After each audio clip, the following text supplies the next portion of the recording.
सुनो बच्चों, एक व्यक्ति है, उस व्यक्ति को मैंने केवल मात्र इतना ही अनुमोदना करी कि बेटा कुछ मत करो पर मंदिर में दान जरूर करो।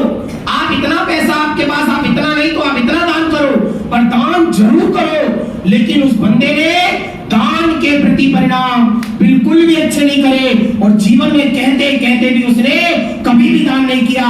और एक बार उनके नगर में महाराज जी आए और उस कॉलोनी में मात्र 14 घर के जैन हैं और 12 घर तो पूरा एक कुटुंब है। सूतक लग गई, बोला कि आप चौका लगा लो, आप अकेले बचे हो। उस बंदे ने मना कर दिया कि हम चौका नहीं लगा सकते, जबकि कोठी भी है और 700-800 करोड़ टर्नओवर भी है, लेकिन उसने आहार दान के लिए दान मना कर दिया। इसके बाद उस मंदिर में चांदी की पालकी बन रही थी। उस समय मैं था, मैंने वहां प्रवचन दिए। पालकी में पूरे गांव ने, पूरे समाज ने पैसे दिए, लेकिन उस बंदे को मैंने पर्सनल बोला कि भैया, क्योंकि मेरा तो इसमें कोई स्वार्थ नहीं है सुनीता दीदी, मेरा स्वार्थ इसलिए है, आप यदि 100 रुपए दे दोगे आपका 100 रुपए 100 करोड़ बन जाएगा। मेरा भाव है कि आप दो तो आपका ही फलीभूत हो, आप ही चक्रवर्ती का हो, मेरा क्या होगा। पर मैं देश ना देख के थक गया और उस बंदे ने भगवान की पालकी के सामने भी जाके खड़ा हो गया और पालकी को पकड़ के यूं खिसका दी। सबने सोचा इतना पैसे वाला है, कम से कम 2-4-5 लाख तो दे देगा, पर पूनम दीदी पालकी को यूं खिसका दी कि मैं नहीं दे सकता।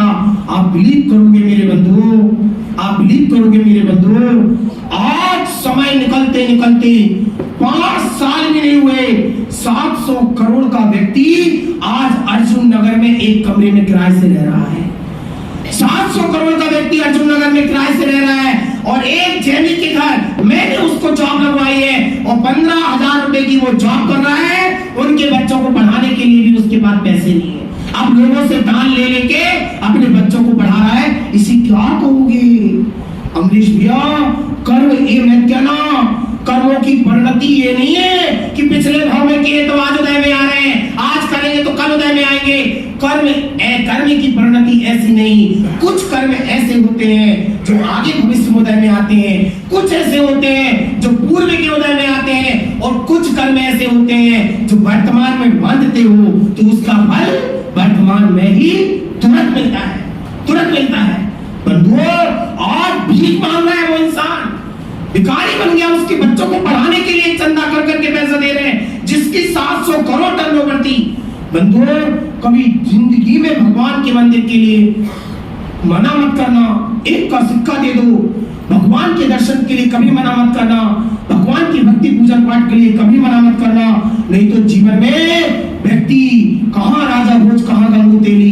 पुण्य की दासी लक्ष्मी है, लात मार भी दोगे तो भी लक्ष्मी दौड़ लगा के आएगी, लेकिन यदि पुण्य कम हो गया ना तो जीवन में लक्ष्मी की पूजा भी करते रहोगे तो लक्ष्मी कहेगी तू तो पागल है, क्या मुझे पूज रहा है।